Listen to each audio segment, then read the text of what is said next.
Hey, salut tout le monde les amis, ici Chamallow de la chaîne Imanichi, et aujourd'hui nous allons voir une vidéo sur les moustiques. Comme toujours, retrouvez mon travail sur les moustiques sous forme de carte mentale à l'adresse dans la description. Dans cette vidéo, nous allons voir le moustique, ses caractéristiques, sa vie, et nous intéresser de plus près au phénomène de piqûre qui fait tout sauf notre bonheur. Mais ne perdons pas plus de sang, c'est parti! Un moustique, de l'espagnol mosquito qui désigne une petite mouche, et lui-même tiré du latin musca qui signifie mouche, est aussi appelé culicidé, ou encore maringouin.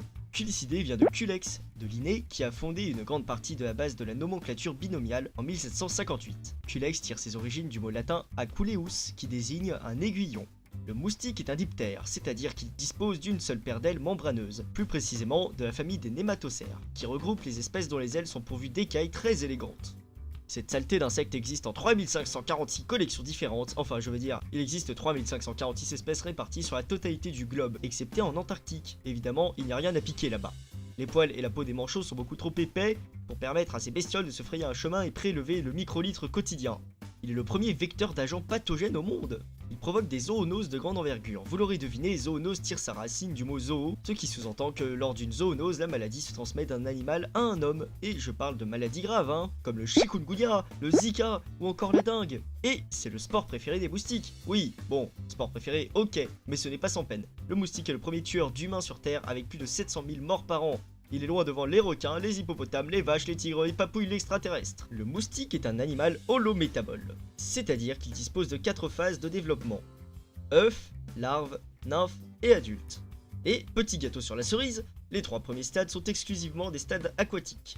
Le moustique se développe donc dans l'eau. Ce n'est qu'à l'âge adulte qu'il peut commencer à voler comme un petit papillon et causer des insomnies dans la plus grande des joies. Le développement d'un moustique se fait entre 10 et 15 jours selon le climat et l'espèce, ce qui reste une croissance particulièrement rapide, beaucoup trop rapide à notre goût. On parle souvent du moustique comme le pire fléau du monde, l'espèce qui ne sert à rien à part t'empêcher de dormir et de transmettre des maladies, ce qui est plutôt ironique de la part des humains. En attendant, les moustiques servent également à polliniser des plantes. En effet, à son stade adulte, il se nourrit exclusivement de nectar, à la manière des papillons, et non de sang, contrairement à ce que l'on peut croire quant à nos piqûres dégueu qui nous laissent des cicatrices à vie. Le moustique a également un rôle de bioindicateur, ce qui signifie qu'il peut donner des informations sur l'environnement dans lequel il se trouve. Un bioindicateur peut également être appelé espèce sentinelle ou sentinelle écologique. Il réagit rapidement au changement de conditions d'un milieu et peut rapidement prévenir en cas de changement de température, changement de pression et une multitude d'autres facteurs. Maintenant que nous avons vu la carte d'identité du moustique, nous allons nous intéresser de plus près, mais pas trop près pour ne pas se faire piquer, au processus de piqûre. Alors premièrement, à quoi ça leur sert de piquer? Le moustique en développement est un hématophage, ce qui signifie littéralement qu'il se nourrit, phage, de sang, hémato. On retrouve également dans le mot hémoglobine, ou hématome par exemple. Ce sang est simplement ingéré par les larves et sert à leur maturation. Ce sont elles les vrais responsables, arrêtez-les!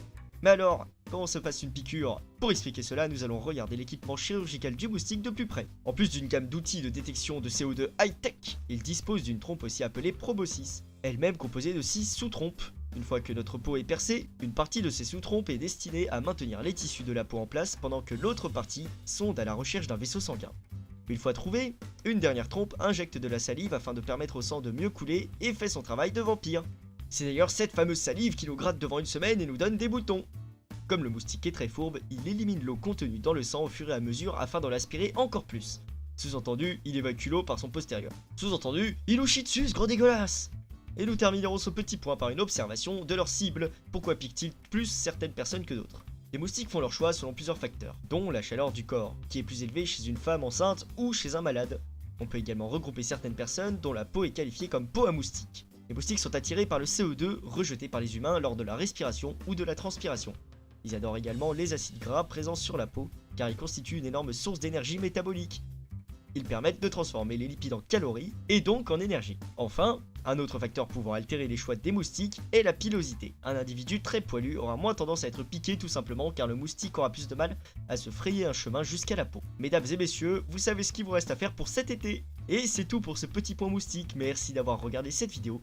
N'hésitez pas à la partager au maximum avec vos amis qui pourraient être intéressés. Et on se donne rendez-vous dans une prochaine vidéo. Salut tout le monde!